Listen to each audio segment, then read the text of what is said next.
You know, if I hadn't put so much time into this sermon, I would have just said, yeah, what Brian said. What religion in their right mind would want Brian to check his brain at the door? Actually, I'm kind of the opposite of Brian in a childhood. I grew up in a loving home, absent of science, but filled with religion. Nevertheless, let me talk about physics for just a moment. Or let me try. How about that? As Brian said, the modern foundational pillars of physics are on the large scale and the small scale. Einstein's general relativity theory, or understanding of the universe, is on the largest of scale, those 100 billion galaxies with 100 billion stars each, that kind of large.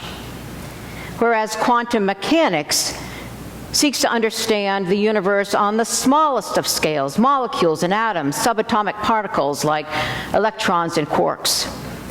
And as Brian said, these explanations of each do not connect unless there are two sets of laws that govern the universe. Now, as you probably studied in biology class, the atomic model, atoms are made or consist of nucleus containing protons and neutrons surrounded by orbiting electrons, right? Remember that from high school? Okay, great. I know for some of us that was a long time ago. But in 1968, right down the street at the Stanford Linear Accelerator Lab, they discovered that protons and neutrons are not fundamental, but actually each consists of smaller particles called quarks. And there are up quarks and down quarks. Each proton has two up quarks and one down quark, and neutrons have two down quarks and one up quark. Now here's the thing. These quarks and other particles, if we could examine them with greater precision, it has been postulated that we would see these dancing filaments, a one-dimensional loop called string, vibrating loop, string theory, something that our instruments are not powerful enough yet to see, but mathematically possible, let's say. Brian Greene says in his book, The Elegant Universe, string theory has the potential to show that all of the wondrous happenings in the universe, from the frantic dance of subatomic quarks to the stately waltz of orbiting binary stars, from the primordial fireball of the Big Bang to the majestic swirl of the heavenly galaxies, are reflections of one grand physical principle, one master equation. In other words, string theory attempts to posit the ever-elusive theory of everything. Are you with me so far? Wow, that was... I feel really confident now. Okay. But here's the catch. String theory requires that we drastically change our understanding of space, time, and matter. String theory only works in a universe that has 10 dimensions of time and 1 dimension of space. Just saying. In other words, a multiverse. Now, when string theory first became popularized, and I know that it's not quite so popular now, it made sense to me because the idea of many dimensions was something that had great spiritual resonance with me. And while I didn't understand the science per se, I understood the notion.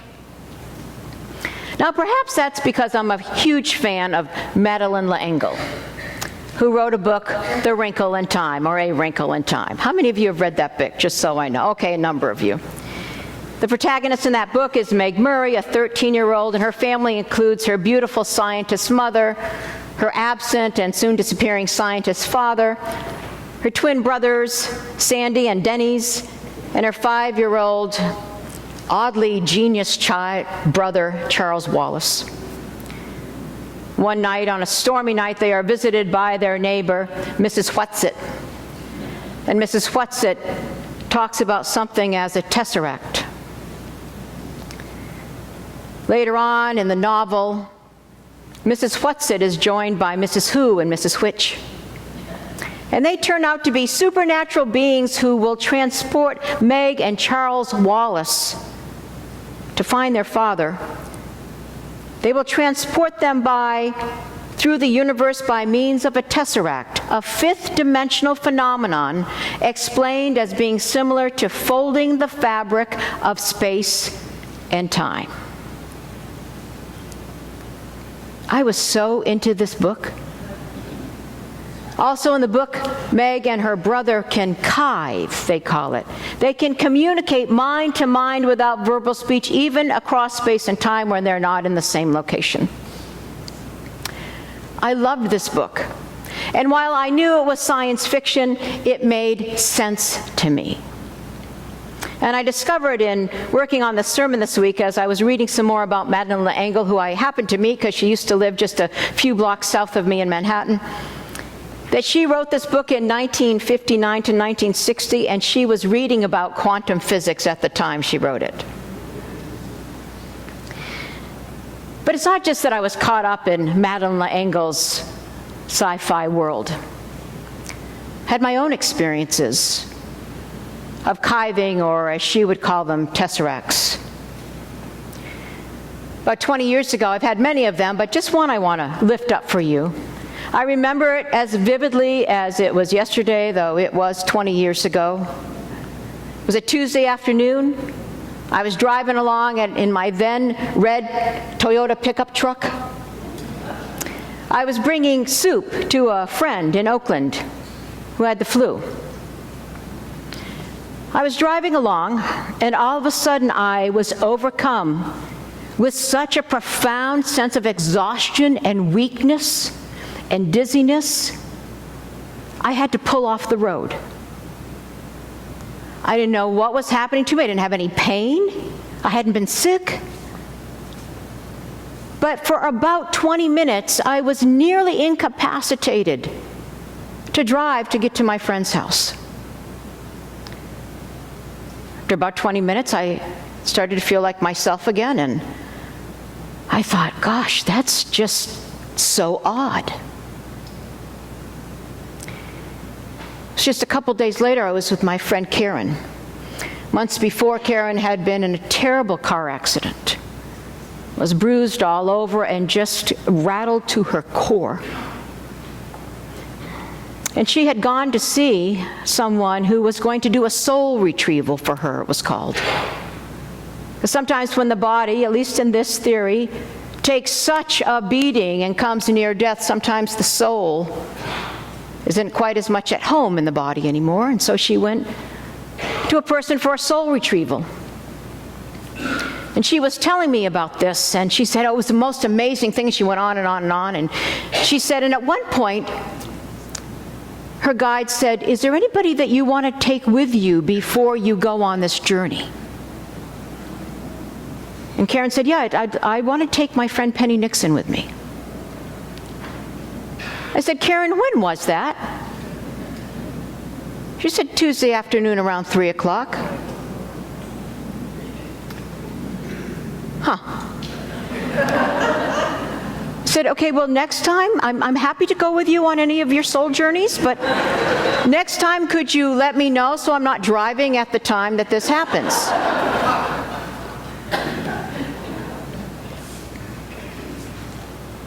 Michael Krasny, host of NPR's Forum.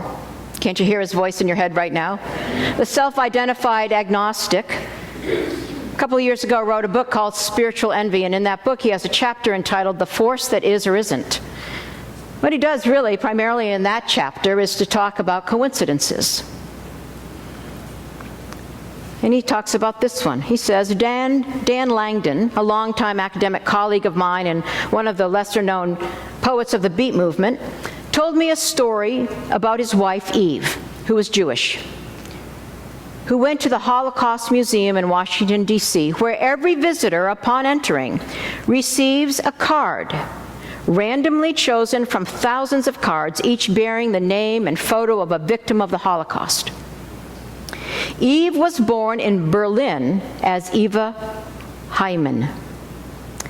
And on that day, as she walked into that Holocaust museum among thousands of others, she was given a card with a photo of a young woman who had the same name, Eva Heimann, as well as her identical date of birth. Thousands of cards to pick from, and Eve, who was emotionally torn up by the experience, was given this one. How does one explain such a bizarre coincidence?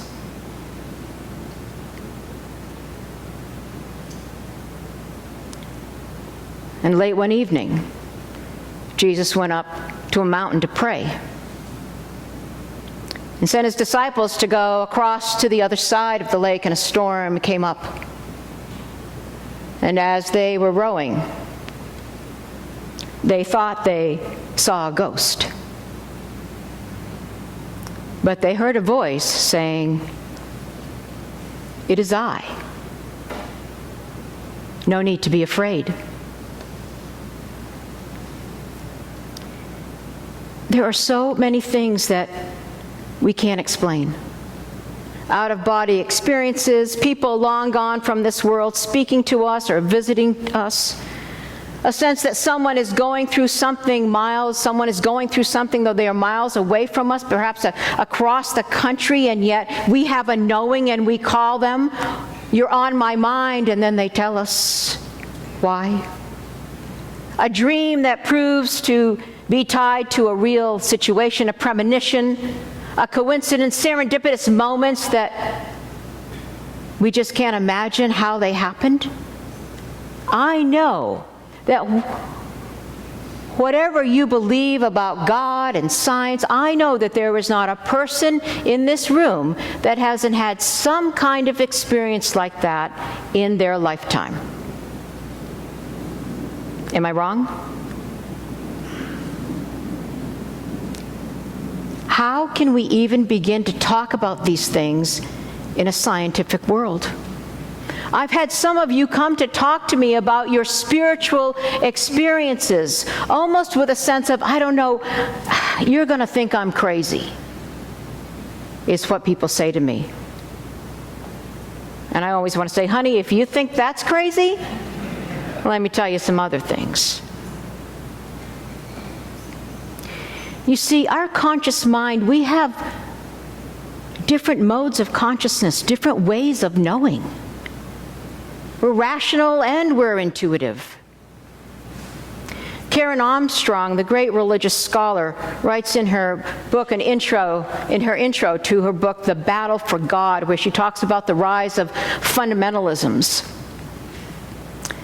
She talks about two recognized ways of thinking, speaking, and acquiring knowledge. One is logos, that's the logic and the reason used in science, and the other is mythos, mysticism, spiritual and psychological truths. Mythos is primal, it's subconscious, but it helps us make sense of daily life, an ancient form of psychology, perhaps.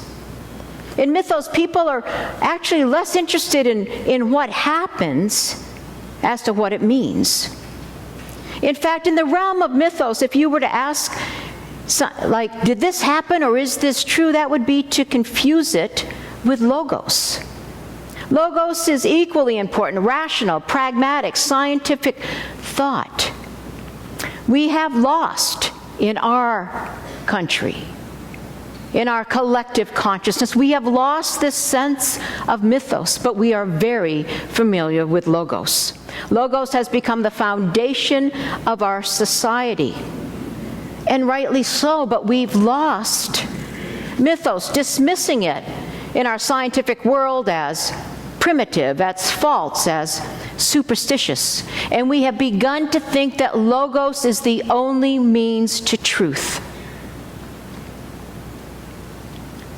Part part of why we rejected it. Now stay with me here. Religion has often tried to turn mythos into logos, and that's where we get in trouble. That's where dangerous dogma happens. That's where absolute truths are expounded with no basis in reality. I'll end with this. Through YouTube, I've met the most wonderful character named John Polkinghorne. He's an English physicist. He was knighted by the Queen. He won the Templeton Prize, a famous physicist, and he became an Anglican priest. He said it's like describing yourself as a vegetarian butcher.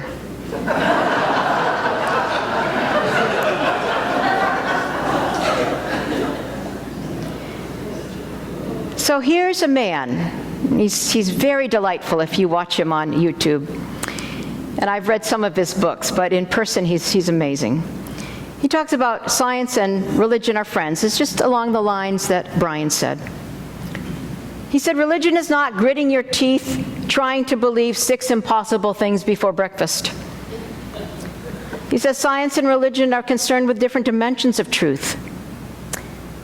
And here's what I kind of want to come to.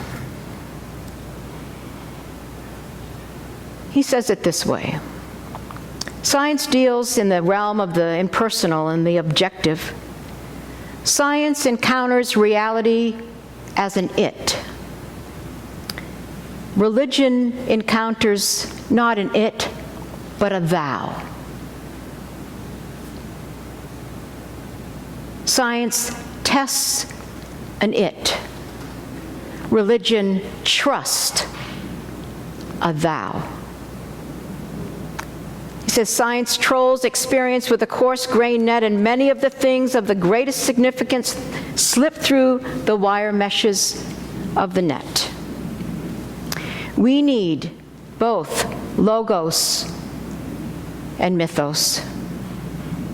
String theory, or whatever the next great discovery is, and spirit.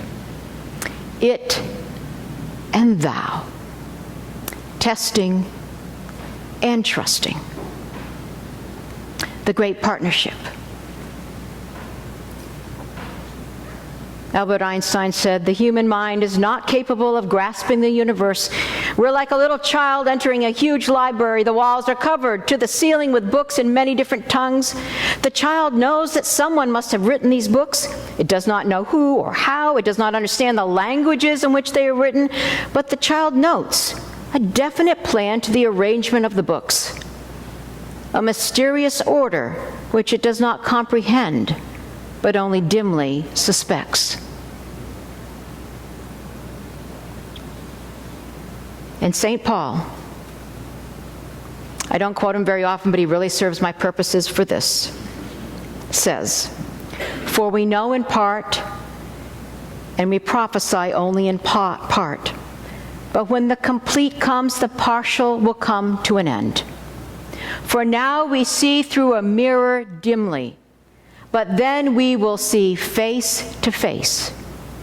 There's your thou. Now I know only in part, then I will know fully, even as I have been fully known. There's your relationship.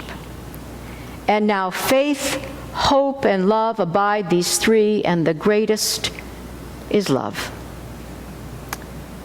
There's the trust. And maybe in the mythos world, the great strings and filaments that hold us together are faith, hope, and love. Because surely we need to discover those more deeply. Amen.